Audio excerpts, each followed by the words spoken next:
de página experto en temas ambientales. Su columna, de hecho, se llama Razones Verdes y lo invitamos aquí también para dialogar sobre pues, el gabinete de transición, el gabinete que ha estado anunciando ya Claudia Sheinbaum, ¿no? Sí, y también tenemos en línea a Leticia Merino, que es investigadora del Instituto de Investigaciones Sociales de la UNAM y que además es experta en forestal, ¿cómo se llama? Manejo forestal, se me estaba yendo esa palabra, manejo forestal y colectivo, y además ya ha estado con nosotras en la Escuela del Amor, entonces ya algunos de ustedes ya la conocen también, de la audiencia aquí de Pie Página.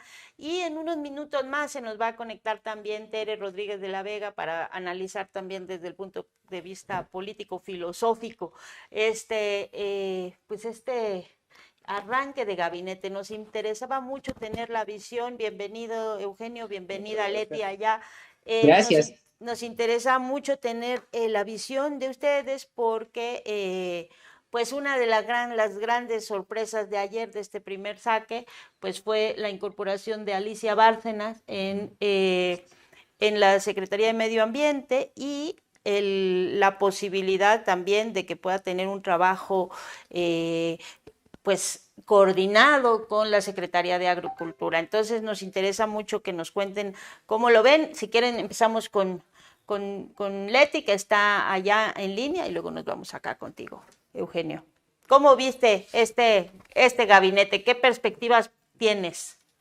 Bueno, pues empezando con Alicia Bárcena, yo creo que en general es muy buena noticia, o sea, todo el mundo lo dice y lo sabe, o sea, tiene una larga trayectoria. Ella es bióloga de origen, fue maestra en la UAM varios años, y tiene una larguísima trayectoria en relaciones internacionales, fue secretario de la, de la ONU. En CEPAL también tuvo una participación, pues, donde los temas ambientales estuvieron presentes. Yo creo que yo destacaría aquí el acuerdo de Escazú, que es obra del equipo de Alicia, que ella empujó con mucha fuerza y que da instrumentos de transparencia ambiental, de acceso a la información que no hay, y que es muy difícil saber cuál es la magnitud de los problemas, poder hacer denuncias, poder hacer demandas sin esta información, y que además da instrumentos para la defensa, valga la redundancia, de defensores ambientales en un país donde creo que ser periodista y ser defensor ambiental es la profesión más riesgosa. También Alicia, doctora honoris causa por la UNAM, inició un doctorado, no sé si lo concluyó en la Facultad de Economía.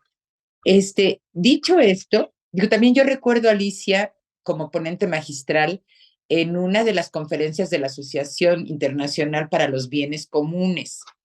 Entonces yo creo que es una mujer sensible, que es una mujer preocupada genuinamente por el medio ambiente, conocedora y, y sensible a los temas sociales, a los aspectos de desigualdad ambiental, a los aspectos de justicia ambiental. Eh, Ahora, yo espero que Alicia, y no dudo que así sea su equipo y ella tengan interlocución con las comunidades afectadas por problemas ambientales, sea el tema del agua, sea el tema de minería, sea el tema de agrotóxicos y aquí la relación con agricultura. Son temas que están fuera del límite en el país, ya generando problemas de salud pública, etcétera. Entonces, yo espero que Alicia tenga la capacidad operativa y la apertura política para acercarse a quienes más padecen los problemas ambientales y también no perder de lado que muchos de estos problemas, si no es que todos, son ocasionados por la no regulación, la desregulación, la extracción desmedida de recursos, por el abuso de muchas corporaciones, siendo México uno de los países que menos regulación ambiental tiene y que menos regulación aplica de la que tiene. Entonces, yo creo que esto debe de ser muy claro en la gestión de Alicia y la relaciona también con la Secretaría de Economía, con Marcelo Ebrard, que pues que, que a algunos nos preocupa, por ejemplo, su cercanía con corporaciones mineras, ¿no?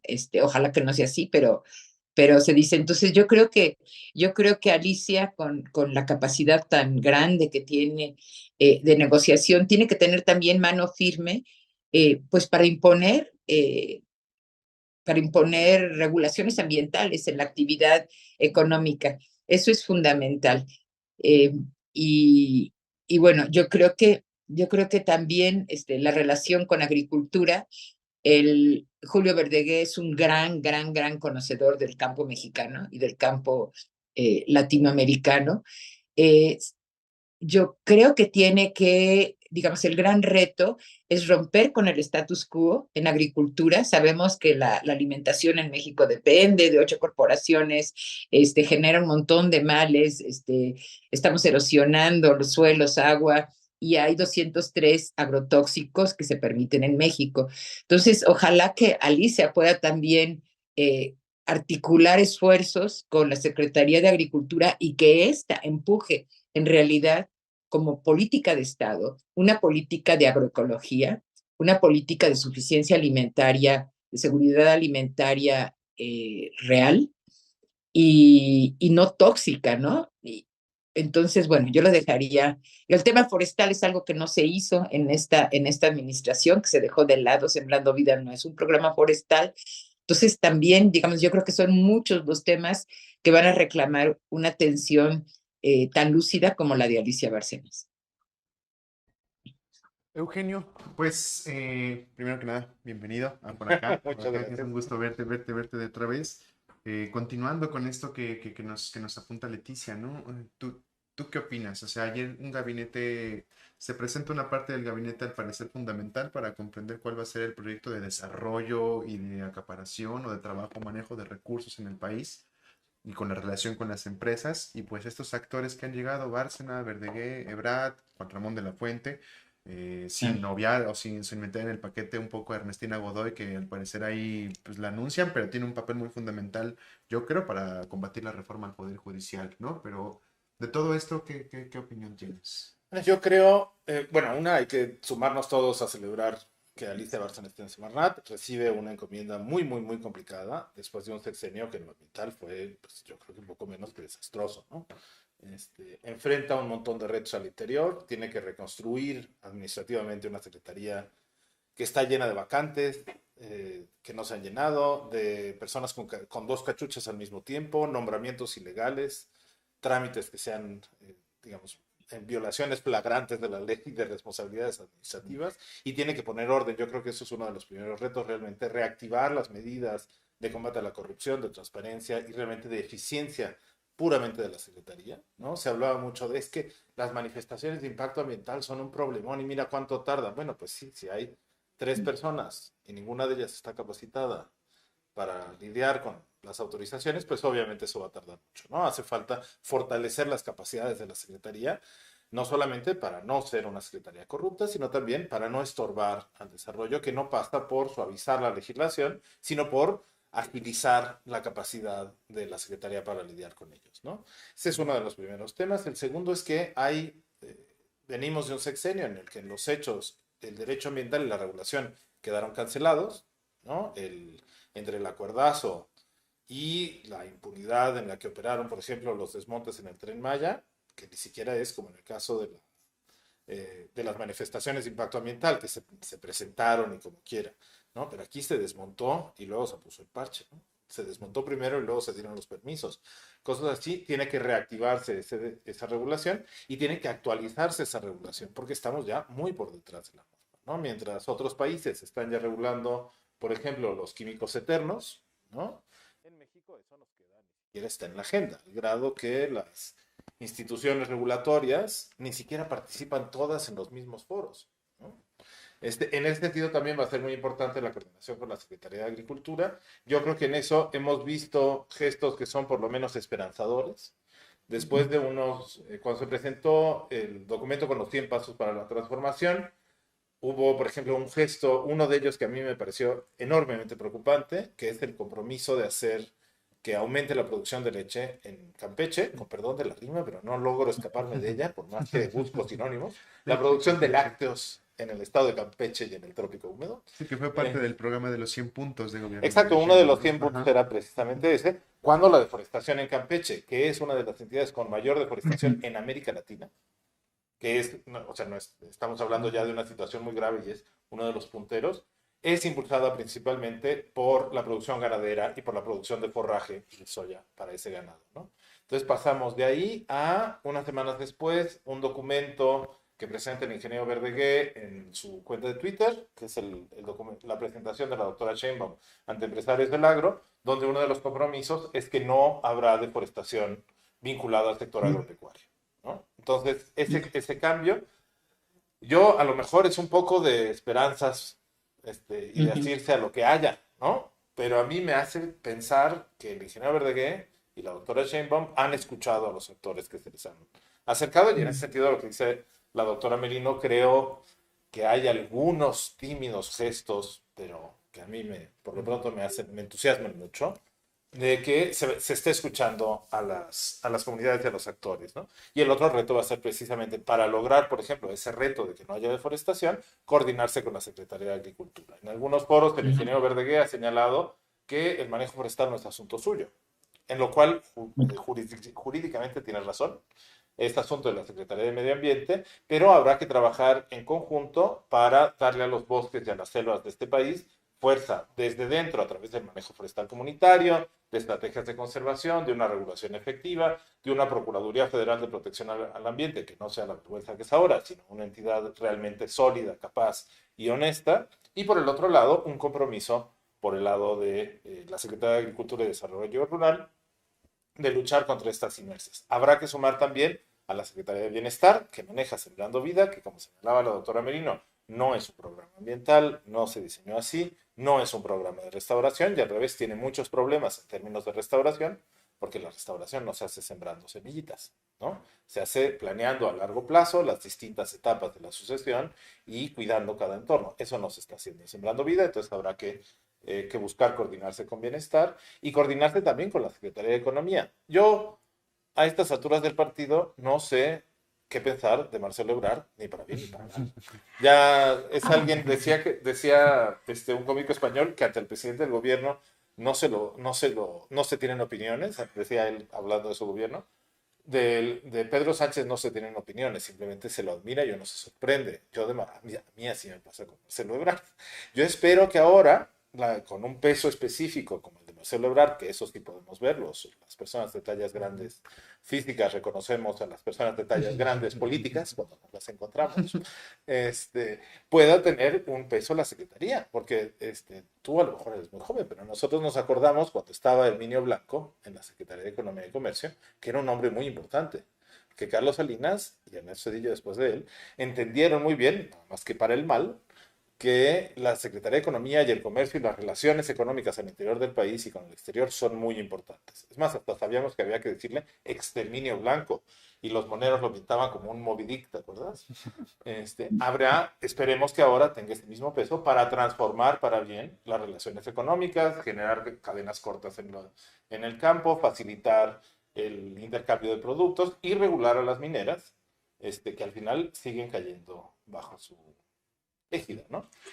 A ver, yo me quiero detener ahí y quiero hacerle una pregunta a los dos, Leti, Eugenio, porque si algo he aprendido, y de hecho hace un ratito estábamos platicando, estaba recordando una visita que hice con un grupo de organizaciones a Canadá, ¿no? Donde lo que nos quedaba muy claro es que, y se lo decía a los funcionarios de Canadá, que las propias áreas de derechos humanos y de economía de la embajada, o sea, la de la economía se la pasaba metiéndole el pie al trabajo del área de derechos humanos, que es lo mismo que pasa mucho con medio ambiente.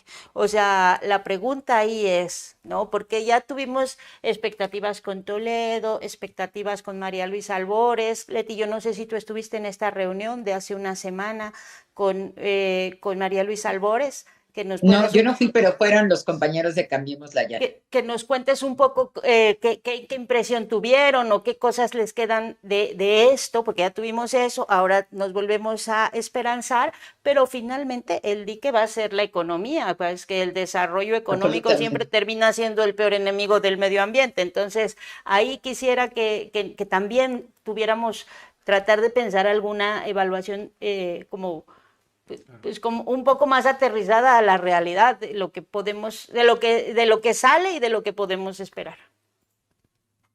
Yo coincido con Eugenio, o sea que la Secretaría de Medio Ambiente ha sido financieramente y en términos de capacidades, pues desmembrada este sexenio, o sea, el presupuesto que cae en más de un 80%, y no solo, o sea, la subordinación de la Secretaría ante los megaproyectos del presidente, ¿no? El caso del Tren Maya es tremendo, pero también el transísmico. Ahora, yo creo que personalmente, con una secretaría tan empequeñecida, la maestra Albores, María Luisa, ha tenido apertura a las comunidades, o sea, ha recibido a muchos grupos afectados, a muchos grupos agraviados, les ha dado un espacio, cosa que no hizo Toledo y mucho menos Josefa, la primera secretaria. Digamos, entonces, yo estuve, bueno, yo no estuve, pero gente muy cercana estuvo en la reunión y eso lo consideran, lo valoran mucho. Ahora, yo creo que pudo ser poco. Fue una aliada importante en términos de la ley minera, digamos, ella estuvo, yo creo que fue muy instrumental en la iniciativa del presidente de nueva ley minera pues que pasó muy raspada, muy recortada, pero ella fue muy importante en eso, digamos, fue una aliada del movimiento para regular seriamente la minería, pero sin embargo su poder no alcanzó para que no se mutilara el aspecto del agua, que era un aspecto muy importante, y que pues, se eliminó en el Congreso por parte de los propios diputados de Morena. Entonces yo creo que fue alguien con buenas intenciones, con mucha disposición, con muy poco poder y con muy pocos recursos. Sí, extraña el abandono de CONAFOR, o sea, del que todas las gentes se quejan. Sí, extraña el abandono y la miseria, la precariedad en las que están las delegaciones en muchos estados. Ahora, yo estaba pensando que un gran tema, que es un gran pendiente, es el tema del agua.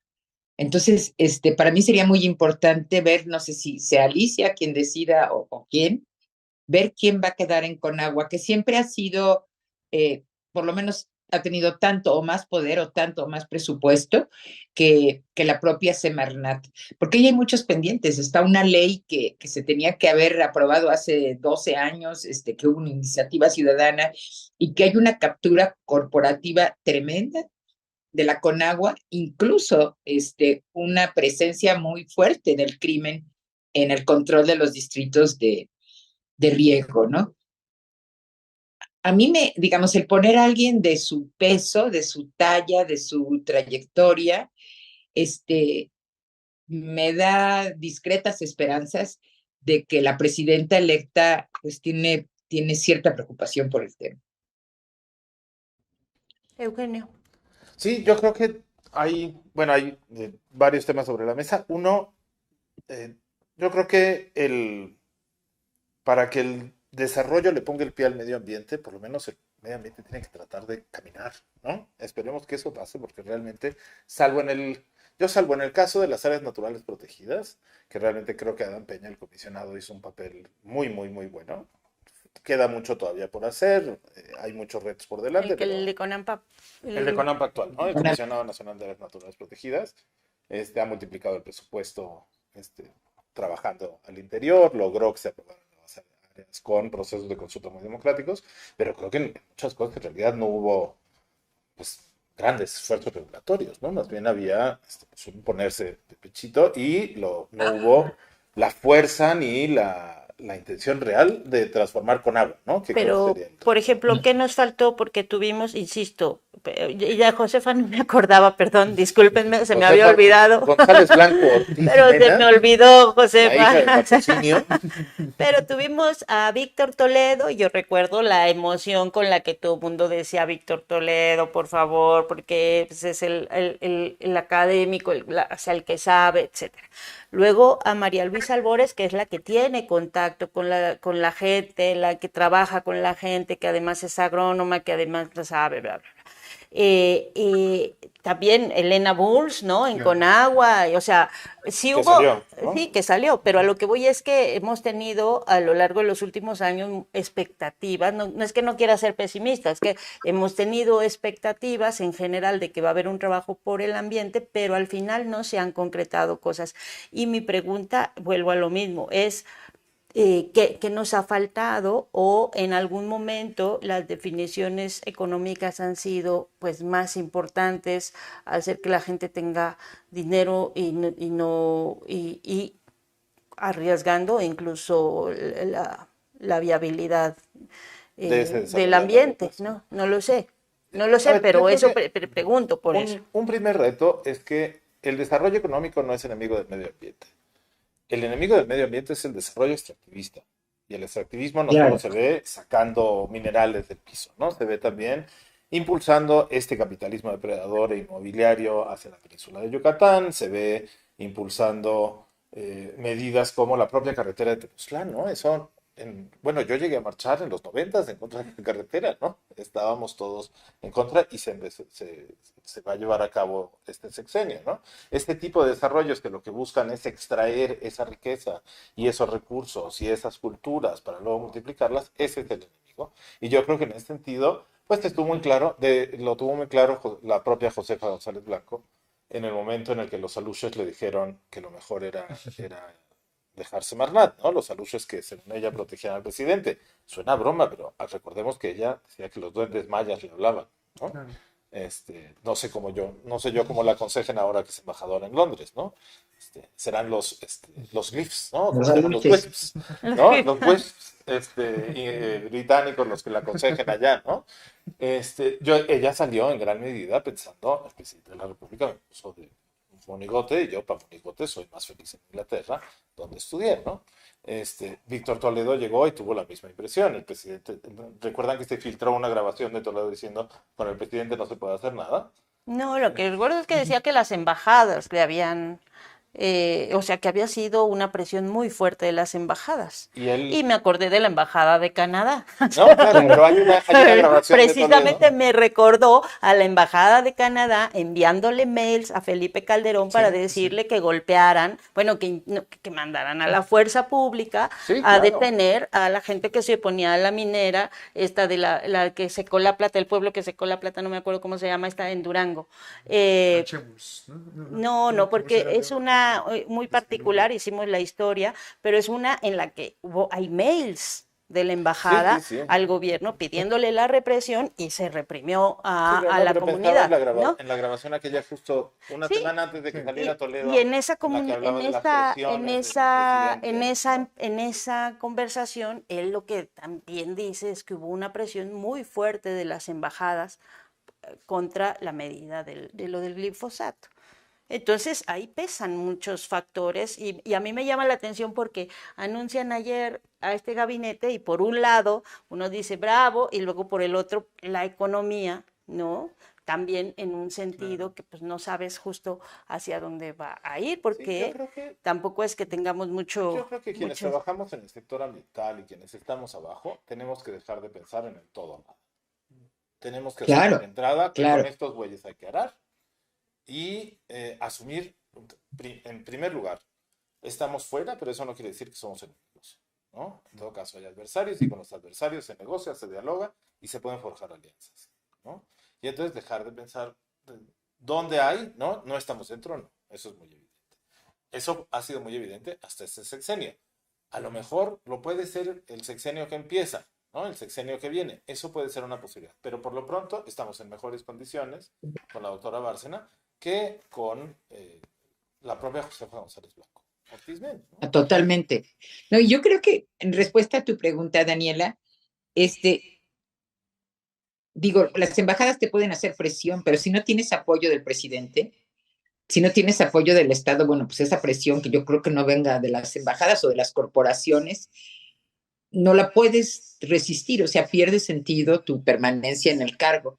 Y yo creo que a lo largo de este sexenio ha habido un gran incomprensión y desprecio hacia los temas ambientales, o sea, viéndolos como un tema de fifís, como se decía, como enemigos de la nación, como excusas, en gran medida por desinformación y en otra, pues, por autoritarismo, ¿no? Por prepotencia.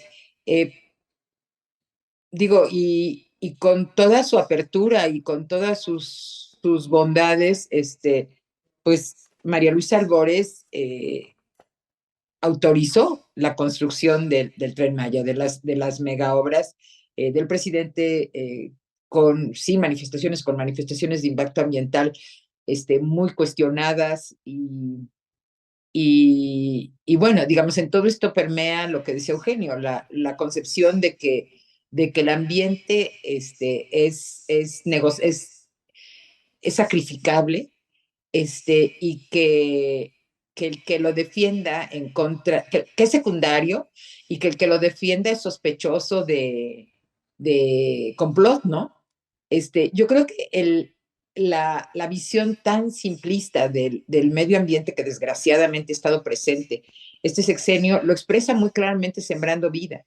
O sea, yo creo que se confunde, no se sabe lo que es un bosque y se le confunde con una plantación o con un huerto. Cuando México es un país forestal, cuando la crisis de las áreas forestales es fortísima, incendios, crimen, plagas, y se deja CONAFOR sin presupuesto, digamos, se deja crecer la ilegalidad también. Tenemos, según evaluaciones del ingeniero Castaños, de Jorge Castaños, que fue titular de CONAFOR, un nivel de tala ilegal de al menos 66% de la madera que se extrae en el país. Entonces, digamos, esto es resultado de un abandono y de una incomprensión y de una devaluación de los temas ambientales, pensando que no solo el desarrollo económico, los megaproyectos son prioritarios, sino que el repartir dinero en el esquema de Sembrando Vida es prioritario respecto al cuidado de ecosistemas que muchas veces son irrecuperables y que son vitales. Entonces, yo creo que el tener a Alicia Bárcenas ahí habla de una concepción mucho más responsable, mucho más completa por parte de la doctora Shane. Y ya dije más de lo que debía decir. Ya. Ajá, perdón, Eugenio. Nada más una nota antes de que se me vaya. Hablando justo de Sembrando Vida, yo creo que esta tendría que ser la gran lección que nos deje este sexenio, ¿no? El impacto verdadero en reducción de la pobreza viene no de los programas sociales, sino de las transformaciones estructurales que se lograron en materia laboral, ¿no? Entonces, sería el momento de emprender realmente reformas estructurales que, entre otras cosas, podrían llegar a este 7% de la población en pobreza extrema que está dejado de la mano de Dios y de la Secretaría de Bienestar, porque esa no se la tocó nada. Ese porcentaje sigue ahí. Recibieron menos apoyos, están abandonados, ¿no? Y esa, en gran medida, vive en el campo y es una de las poblaciones más afectadas por las crisis ambientales, más afectadas por la depredación, más afectadas por el abandono del trabajo que tendría que hacer este país, ya no solo para conservar lo que tenemos, para recuperar lo perdido. Y también hay que decir que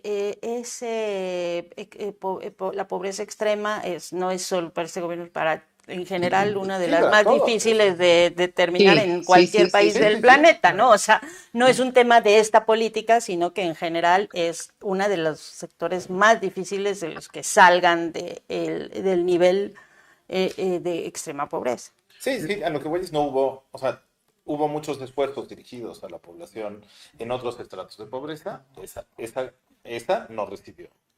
Y que no se iba a poder resolver todo en 6 años, que ese también es un tema, ¿no? Como que le ponen prioridades, ¿no? Mi queja puede ser quizá en otras áreas. Educación media no se hizo nada, no, pues se concentró en una. Bueno. hay pisos Sí. que se supone que este es el segundo piso. Se supone, y justo en eso, ¿no? O sea, porque parte del discurso de Sheinbaum en esta última semana ha sido esto de desarrollo, prosperidad, pero con bienestar, ¿no? O sea, hablando justamente de esto de que la riqueza sea distributiva, Y digamos, tanto capitalismo para consciente. ricos y capitalismo consciente y todo esto. Y tenemos que un día antes de que presentara Marcelo Ebrard se anuncia de que las empresas que anuncian la mayor inversión transnacional aquí en México son Grupo México, Ternium, FEMSA. Digamos, también va a enfrentar Marcelo Ebrard entrando a la Secretaría de Economía la renegociación del TEMEC, ¿no? Que tiene abierto un panel ahorita con el maíz transgénico. ¿Qué opinar de todo esto, no? O sea, parece que es como un discurso fortalecer el campo, atender las causas de la pobreza extrema, tener una política ambiental que proteja el medio ambiente y no vaya hacia un modelo extractivista, pero al mismo tiempo tienes estas inversiones, tienes estas renegociar esto y tienes un problema en curso que es el litigio por el maíz transgénico. Viendo, A ambos les pregunto. tratando pues, de ¿quién ser, quiere responder? perdón, de ti, tratando de ver el vaso medio lleno y no medio vacío, yo pensaría que el hecho de que esté entre los primeros nombramientos y los primeros anuncios, el de Alicia Bárcena, y que tenga ese peso, y que esté presentada junto con el ingeniero Verdeguer y junto con Marcelo Ebrard, es muy buena noticia. Quiere decir que precisamente para poder enfrentar mejor esas presiones que van a haber, ¿no? Porque este es el mundo en el que vivimos, ¿no? Y mientras no hagamos la revolución triunfante y no expropiemos a las mineras, ahí están, ¿no? Entonces, que esto es precisamente fortalecer las capacidades del Estado para lidiar con ellas, ¿no? Otro de los temas que están, no es solamente con agua, sino también pensando en todas estas reformas, es precisamente justo el tema del glifosato, ¿no? El tema del glifosato y del maíz transgénico no se iba a ganar.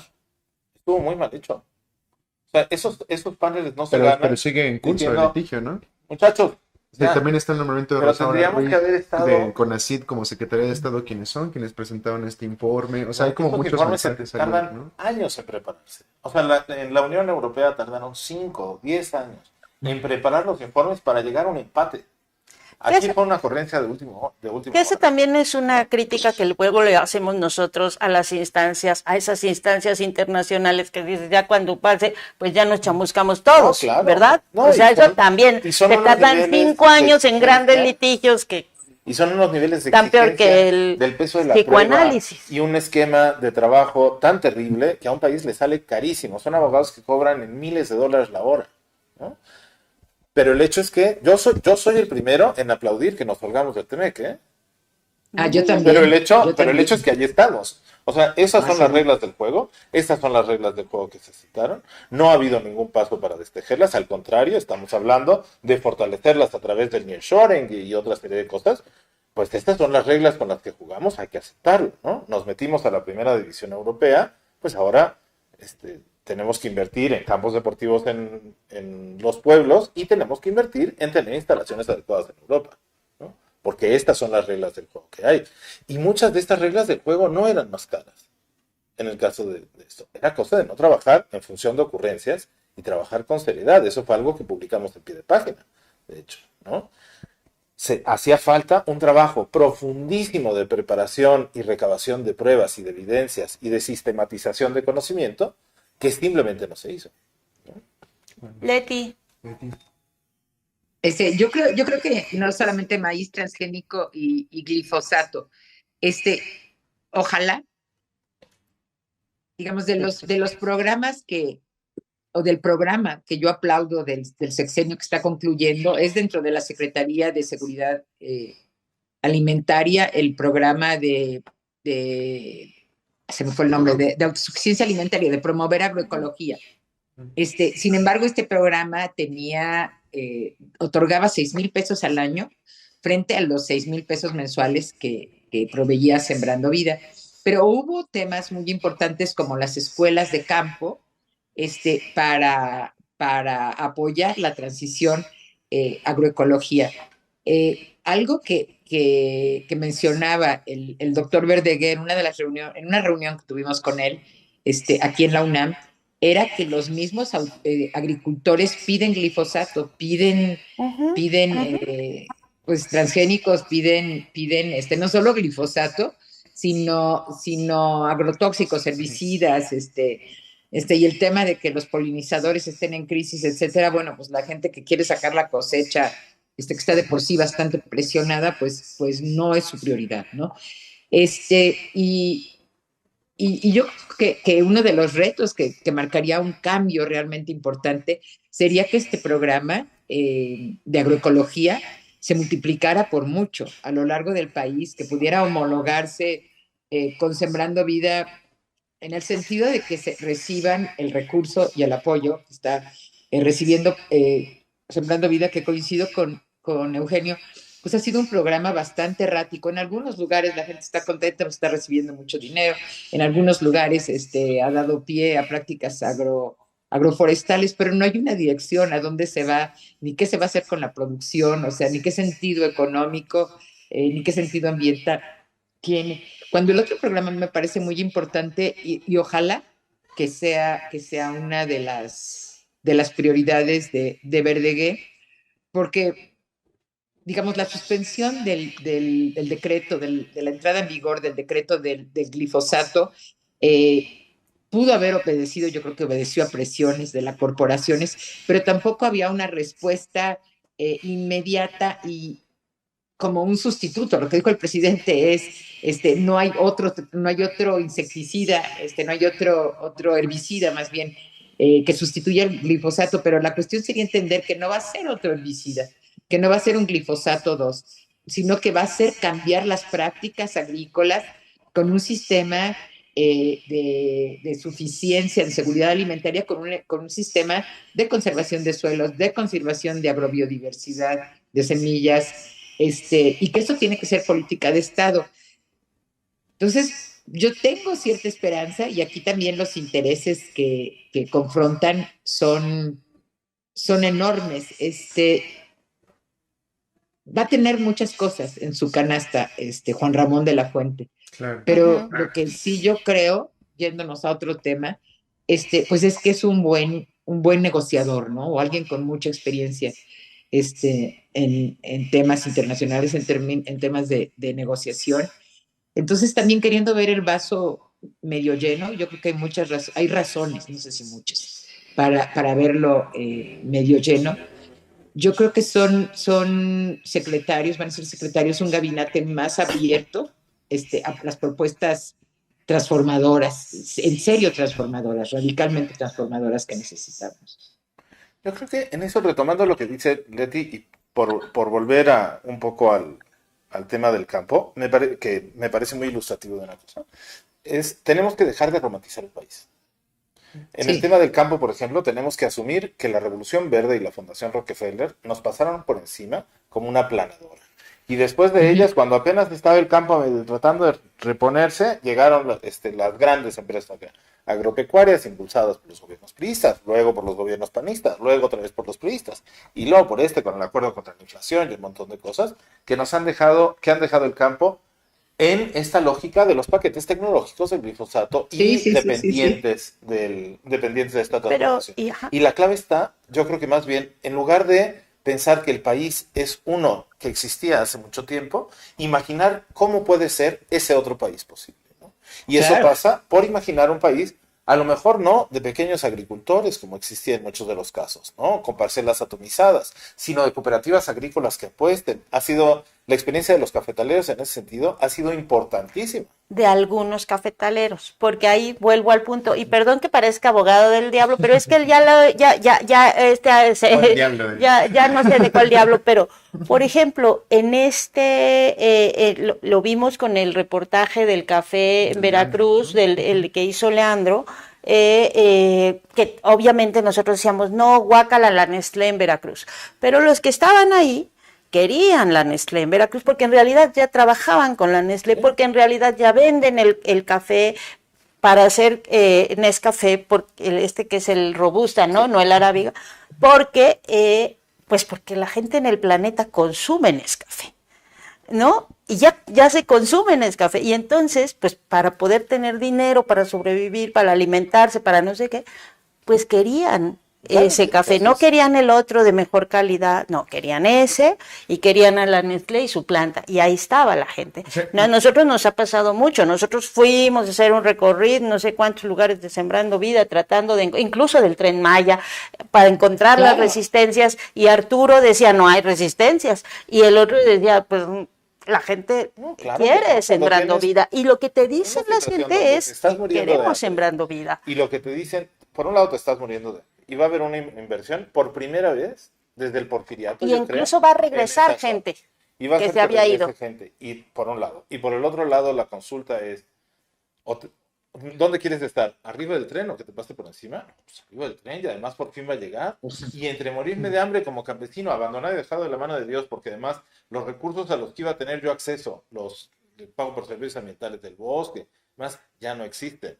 Y estar ahora y vamos siendo mesero en Cancún, o teniendo un trabajito por precario que sea, no, pues entre morirme de hambre y no morirme de hambre, claro que lo entiendo. Pero además te pongo el otro lado, porque todos nosotros, yo misma, estamos a favor de las cooperativas, ¿verdad? Pie de página es una cooperativa.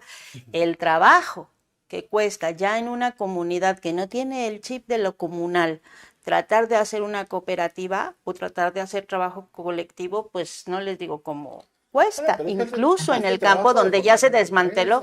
Claro. Es el trabajo de formar una pequeña empresa, es el trabajo de tener un taller. Por supuesto, pero eso implica un cambio de cultura y no es de un día al otro. Fácil en esta vida, ¿cómo era? Fácil en esta vida no hay nada ni quedarse sin mujer, ¿no? Ya empezado por ahí, Sabines tiene un poema muy bonito al respecto. Yo creo que las cosas obviamente no son fáciles. Más difícil va a ser la Ciudad de México a 40 grados centígrados, ¿no? Entonces ahí sí realmente tiene que haber una visión de Estado y de fondo que trabaje poco a poco. Claro.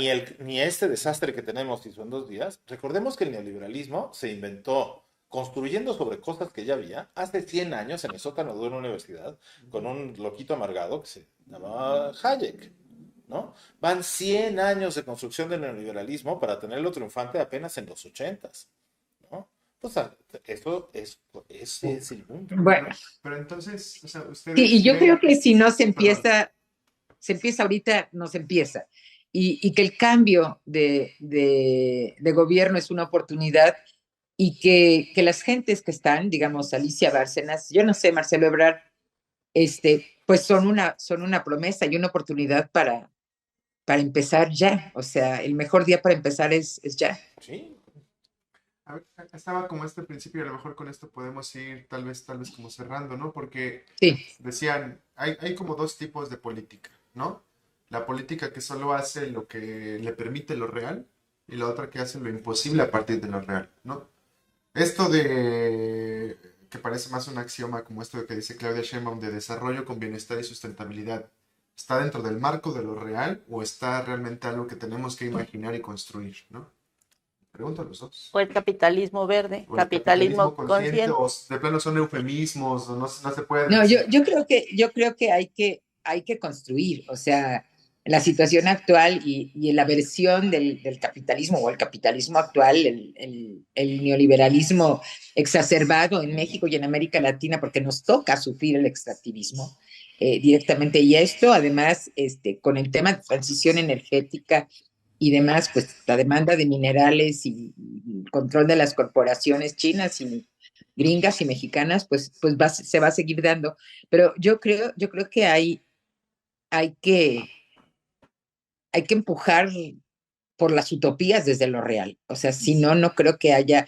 Y hay ejemplos muy, muy relevantes, digamos. El tema de empresas forestales comunitarias, no hay panaceas en este mundo. O sea, ni los cafetaleros, ni los forestales, ni el ecoturismo de las señoras, ni nada. Digamos, todo está plagado de contradicciones, pero son empresas que se han visto sacrificadas, que han sido invisibilizadas.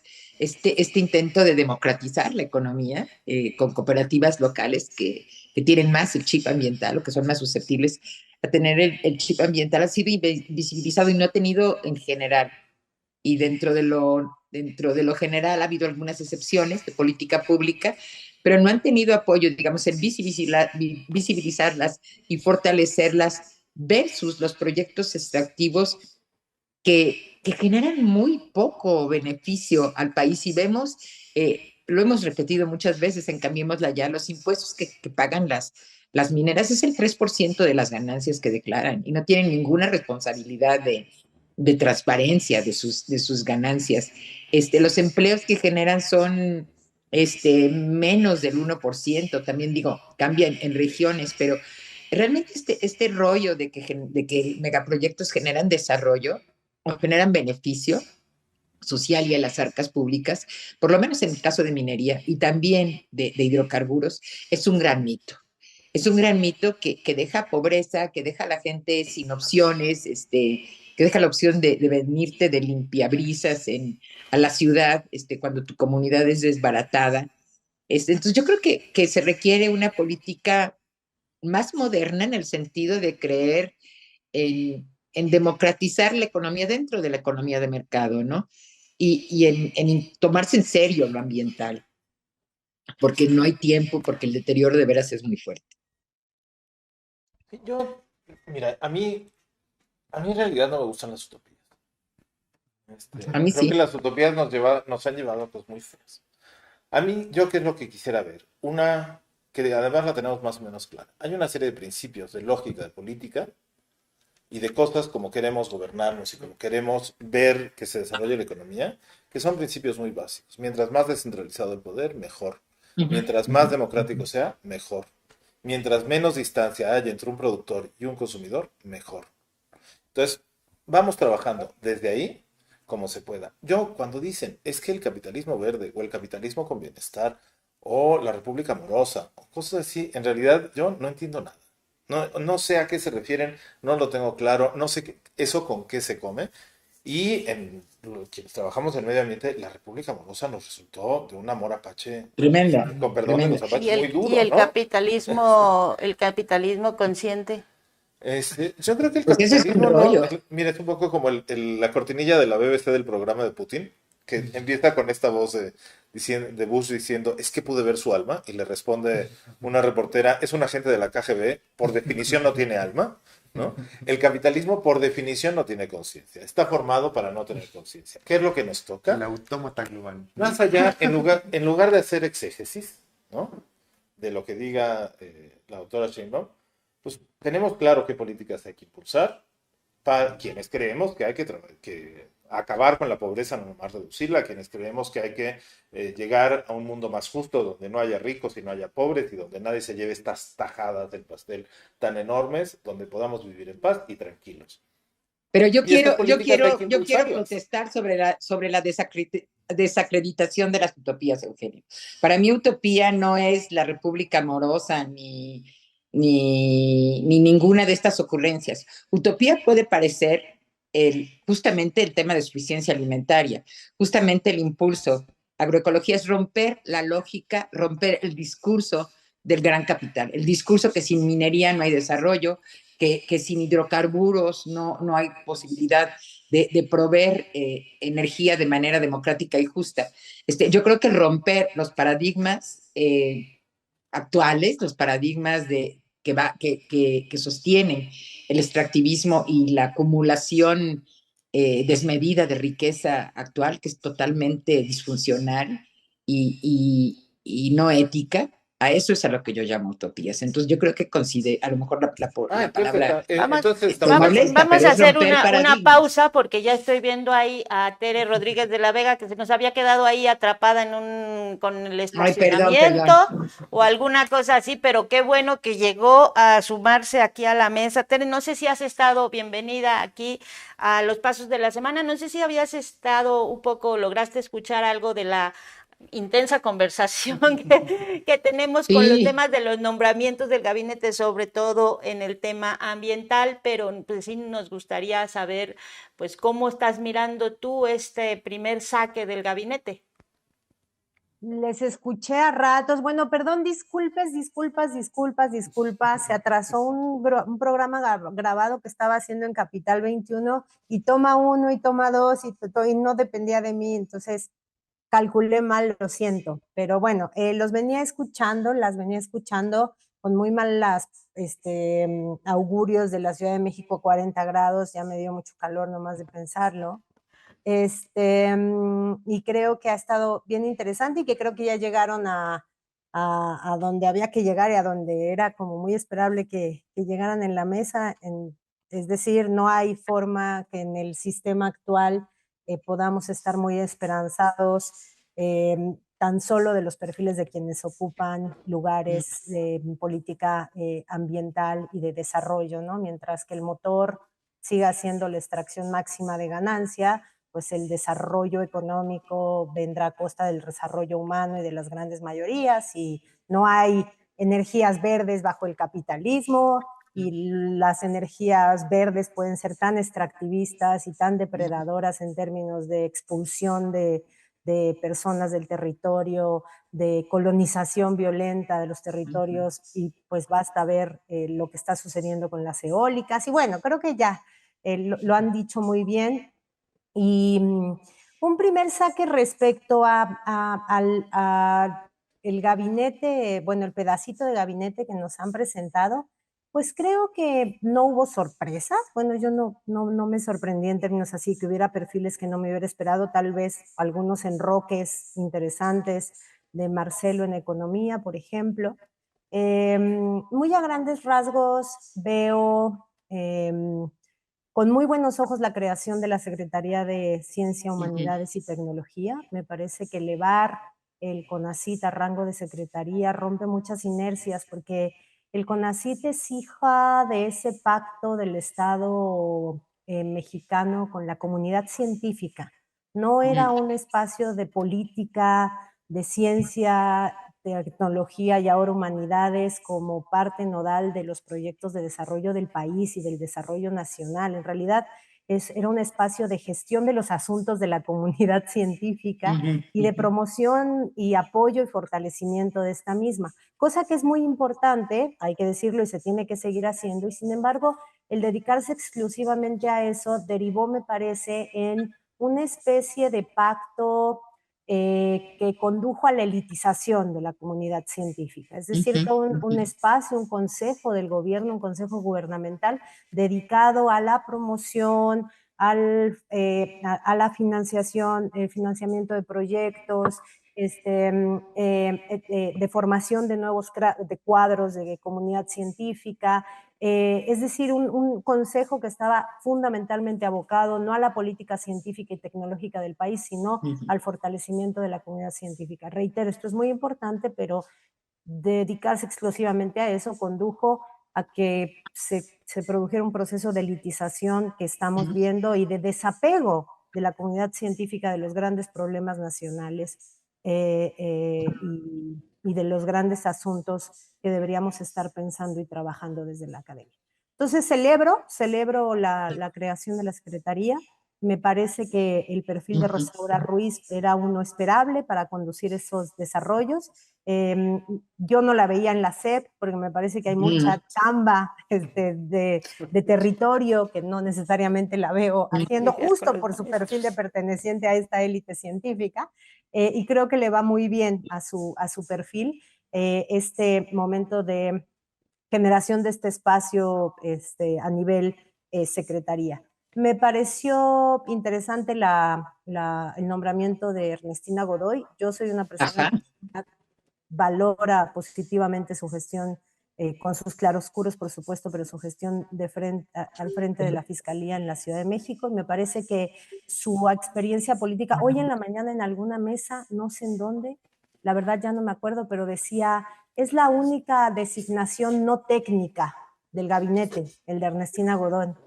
Me pareció bien raro, porque ¿qué estamos pensando ahora cuando celebramos lo técnico? Además de que nos está saliendo lo tecnócrata a todos, ¿no? O sea, estamos diciendo, oh, qué bueno que los expertos lleguen. Y eso ya, esa película ya la habíamos visto en la neoliberalización de la economía, y la idea de que los técnicos sin ideología pueden gobernar, ¿no? Pero más allá de eso, me parece que en el término de las leyes y de la abogacía y de lo jurídico, estamos acostumbrados a que la carrera jurídica se dé en los despachos de abogados, ¿no? En los grandes burós de los que tratan y defienden los grandes asuntos.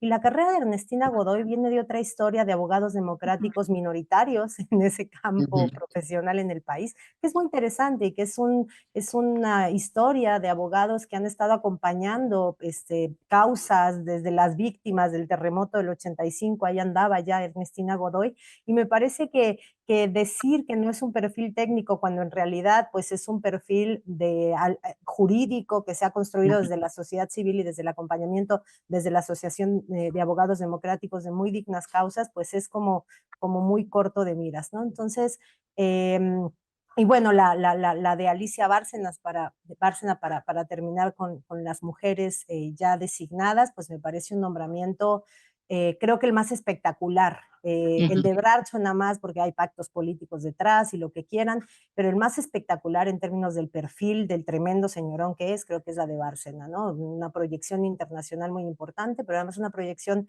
internacional que no la ha alejado del principismo respecto a algunos temas como la de la soberanía alimentaria, el desarrollo no basado en procesos de centro-periferia a nivel global, etcétera, ¿no? Entonces, el nombramiento de las 3 mujeres del gabinete, ahí mi primer saque me pareció como en términos generales afortunado. En el caso de Rosaura Ruiz, sí por su perfil, pero también, sobre todo, porque veo con muy buenos ojos la creación de la Secretaría de Ciencia, Humanidades y Tecnología. Hasta ahí la dejo, este primer saque. Pues justo a lo mejor como redondear esto, porque sí parece un nombramiento interesante. Yo sí me llevé sorpresas, la verdad, ¿no? O sea, yo no creía que, por ejemplo, se iba a crear esta Secretaría de Ciencia y Tecnología. Creo que eso nunca lo había previsto Sheinbaum. Sí había previsto un impulso hacia este sector o un desarrollo en ese sentido, pero una secretaría en medio de todo lo que está pasando.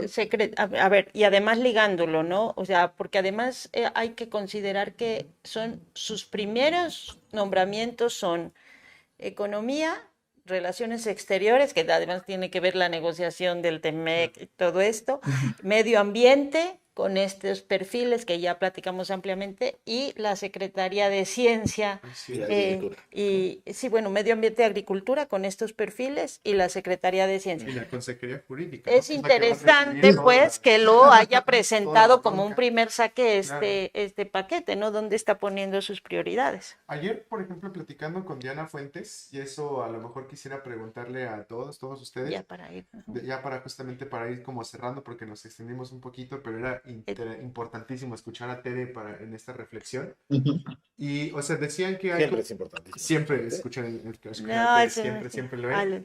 Pero justo decía, ¿no, Diana? Decía, parece que todavía no está nada amarrado, en realidad, ¿no? O sea, que todavía hay una estira y afloja y una negociación adentro de lo que puede ser el equipo de transición de Sheinbaum para ver quién se acomoda en qué lugar y cómo, ¿no? O sea, aquí ya definieron cómo van a tratar el territorio, la inversión e inclusive temas del extractivismo, ¿no? O sea, parece que con este primer saque de gabinete dijeron, bueno, aquí estos son los que se van a encargar de esto, ¿no?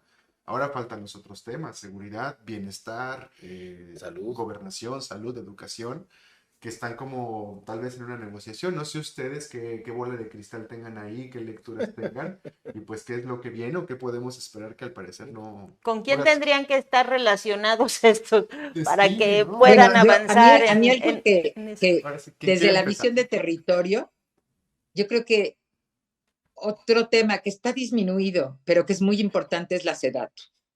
O sea, la mitad, la SEDATU no urbana, la SEDATU propiedad social, que todavía es 50%, bueno, seguimos manejando cifras mágicas y hay un proceso de privatización muy importante, pero la SEDATU, que es responsable de la gestión de la mitad del territorio del país, de la mitad de los territorios forestales, y que en este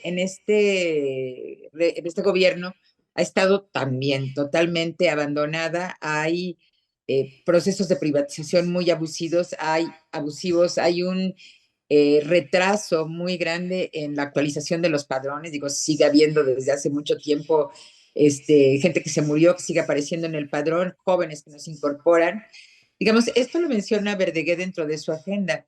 Hay una necesidad absoluta de incorporar a las mujeres a los derechos de propiedad agrarios y de incorporar a los jóvenes.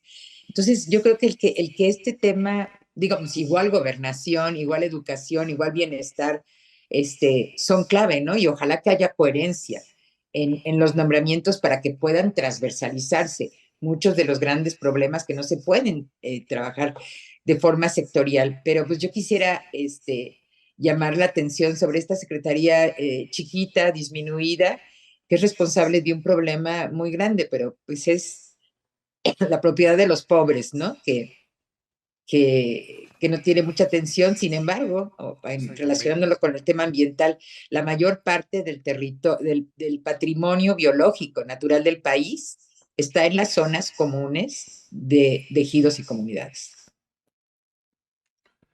Eugenio. Yo, a ver, a mí la que me interesa mucho, en particular y desde el sector ambiental sobre todo, es la de seguridad, ¿no? No solo Claro. si es Harfush o no, ¿no? Es saber qué va a pasar. Tenemos un ejido que Leti y yo conocemos bien, que es El Balcón. Tenía una empresa forestal comunitaria que tuvo que cerrar por el acoso del crimen organizado. Bueno, Topilejo también está en el mismo sitio. Entonces, mientras no se arregle, y yo lo que sí quisiera ver es un esfuerzo por fin de dejar de administrar la guerra para tomar las medidas para realmente terminar, ¿no? Absolutamente. Desde invertir en las cárceles para que dejen de ser las fábricas criminales que hay hoy, cambiar el enfoque punitivista con el que se ha enfrentado la delincuencia, ¿no? Reactivar la presencia del Estado sobre el territorio, no con un afán represivo, sino con un afán democratizador y realmente de progreso. Fortalecer a las fiscalías. Me preguntaban el otro día, ¿qué se podría hacer? O sea, bueno, pues quitarle 500 millones al Tren Maya y dárselos a las morgues para que no tengan que botar los cuerpos por ahí. Es que es imposible tenerlo, las bases de datos. No, que no, eso para después. Con que tengan para el refri ya, ¿no? Empezar con gestos por ahí ya me parecería un paso muy adecuado, porque entre la vergüenza y la tragedia de que probablemente la vaquita marina termine de desaparecer el sexenio de la doctora Sheinbaum, porque quedan 10 ejemplares según el último conteo, aunque yo mantengo mi esperanza de que se va a salvar contra viento y marea. Entre eso y que es consecuencia directa y específica del crimen organizado, es una especie a la que extinguieron los contrabandistas de Totoaba. La pérdida de los bosques en la mariposa monarca, el sacrificio de la capacidad de las comunidades para gestionar su territorio y sus propias empresas, eso pasa porque la guerra del crimen organizado contra todo el mundo y contra nosotros mismos y el Estado, los militares y bla, bla, bla, bla, bla, todo eso tiene que acabarse. Entonces yo sí quisiera ver gestos en este gobierno, desde la Secretaría y en ese nombramiento, ya no solo para administrarla, sino para apuntar hacia su fin, ¿no? Le falta también defensa nacional. Bueno, y yo pues diría, o sea, por ejemplo, yo por supuesto quiero que se salve la vaquita marina y quiero que se salven los cucapa, ¿no? Claro, lo sé. A los Claro. cucapa, a los que una política extremadamente conservacionista, como en muchos casos, pues les estorbaban, ¿no? Sí, sí, sí. O sea, porque los cucapas estaban en la zona que solo había que cuidar y por estar culpando a quien no tiene la culpa, ¿no? y por echarles la culpa de lo que estaban haciendo los contrabandistas de la Totoaba. Es como lo que pasa, ¿no? Lo que pasaba con las tortugas, ¿no? Se le echó la culpa de las se van a acabar las vaquitas y los cucapa. Y a los cucapa, cuando en realidad la culpa la tienen los contrabandistas. Una no quita la otra. Digamos, quien quiere salvar a la vaquita no odia a los cucapa, probablemente sea su gran aliado, en realidad, ¿no? Pero mucha gente hubo toda una campaña para culpar a los cucapas, sí, ¿no? Muchas notas para culpar a los cucapa. Realmente hablando de la caguama, ¿no? Las redes en las que se ahoga la caguama, pues muy probablemente no son de las comunidades locales, ¿no? Hay una parte que probablemente sí, ya entonces hay que emprender no un proceso por el cual se meta a la cárcel a las comunidades pesqueras de Baja California, sino más bien invertir en capacidades organizativas, en capacidades productivas, en apertura de mercados y en trabajar con esas comunidades para que la pesca no acabe sacrificando por malhechez, ¿no? O por hacerle el caldo gordo a las grandes transnacionales de la pesca, sacrificando a las comunidades pesqueras y a las tortugas. Por malhechés, por corrupción, por hacerle el caldo gordo a las transnacionales y también por digamos, colonialismo intrínseco, ¿no? También por un racismo intrínseco de decir, pues le echas la culpa a los pobres que viven ahí. El argumento ¿no? de los incivilizados, ¿no? Tere, tu bola de cristal, ¿qué crees que, para dónde miras el siguiente saque del gabinete? Híjole, más bien voy a decir puros deseos, porque o sea, creo que generacionalmente todavía hay que ver si se juvenece un poco el gabinete. Claudia al frente de la Ciudad de México tuvo un gabinete bastante bajo en promedio de edad en comparación con otros estados y con el nacional, y ahorita no empezó así, ¿no? Empezó con un gabinete muy, muy envejecido de edad, y hay que ver si eso, debido al propio recambio generacional del que hemos visto en las voces públicas de el ahora claudismo y también del obradorismo, pues ahí pasa algo, ¿no? Entonces, generacionalmente sería interesante ver si la composición de lo que queda del gabinete se mueve un poco de lo que vimos. Celebro que no hayamos visto ningún pacto indecible en lo que se nos ha presentado, y auguro que no lo tengamos. Digo, pacto indecible, digo, verde ecologista, ratas que saltaron de último momento del PRIAN-RD hacia Morena, ¿no? No están ahí, y me parece que es muy bueno, y que ojalá el resto del gabinete siga con esa línea de no ceder pactos políticos. Ya se cedieron en un chorro de curules, se cede incluso con estos movimientos dando entrada al Senado a la presidenta actual del Partido Verde, pero bueno, a nivel gabinete creo que hay que esperar y reclamar y exigir que no se caigan pactos indeseables. Y otro punto, y con eso cierro, volviéndome a disculpar por el retraso, una cosa como de pase lo que pase, pues no olvidar o no dejar de llamar la atención siempre sobre la memoria política de la izquierda. A mí Juan Ramón de la Fuente me parece un perfil muy interesante en muchos sentidos, pero a mí no se me olvida Acteal, y no se me olvida que fue uno de los más importantes operadores de la limpieza de cara del sexenio de Zedillo post-Acteal, ¿no? Y no creo que lo debamos olvidar, porque este gobierno es parte de la construcción de esa memoria política de izquierda que hemos construido desde muchos otros lugares. No se me olvida Acteal, no se me olvida la PFP en la UNAM, no se me olvida todo el proceso de legitimación previo a la entrada de la PFP, en la que participó también Rosaura Ruiz. Y no es que uno quiera tirar piedras a lo menso, es que creo que no tenemos que olvidar ese pulmón del que estamos respirando todos, y de que él también respira la cuarta transformación, ¿no? Y hacia adelante, eso ya por lo nombrado, ¿no? Pero hacia adelante, híjole, ahí está el fantasma de García Harfuch, que va a estar, obvio va a estar, pero ahí otra vez hay que llamar a cuenta la memoria política del 68, del Halconazo y por supuesto de Ayotzinapa, ¿no? Porque eso también importa en términos del sello político de las fuerzas que está llegando al poder, ¿no? Y de las miles de personas que lo han soportado y levantado en hombros, ¿no? Entonces, cerraría no con augurios, sino también como invitándonos a que pues no olvidemos esa memoria política, y desde ahí reclamemos, y desde ahí exijamos, y desde ahí también sepamos reconocer que no obstante, pues parece perfilarse un gabinete interesante.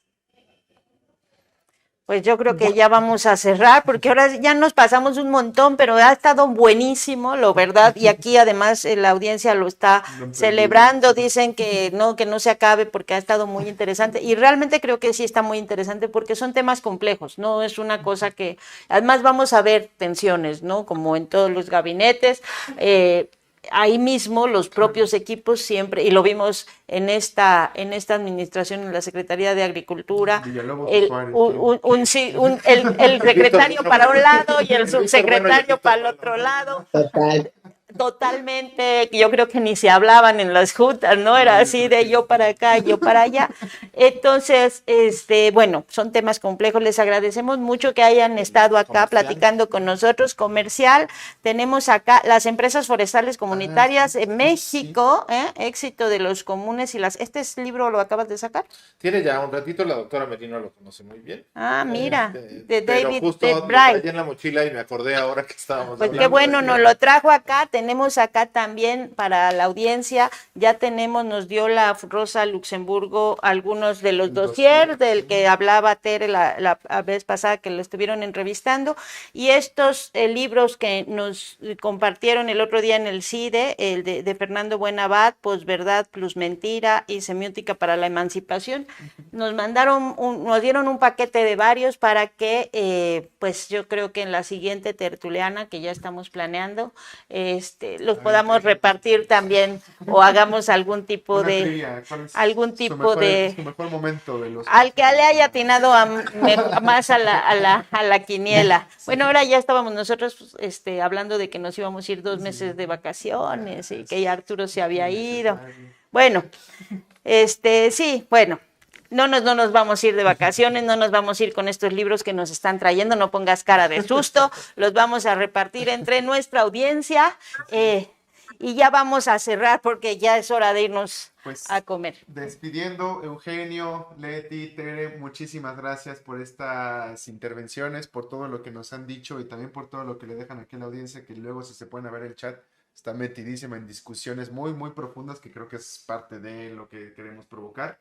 Así que muchísimas gracias y a Alexis todavía no regresa, ya va a regresar. A Alexis, a Camilo, que nos está ayudando aquí en los controles. La que verdad hoy es que se estrenó con esto de la transmisión. Muy bien, no hubo ninguna falla. Por ahí el audio a lo mejor falló en algunos momentitos, pero eso es parte de justamente estar haciéndolo así. Y estar aprendiendo. Pero aquí usted vio esta excelente mesa de análisis y el programa.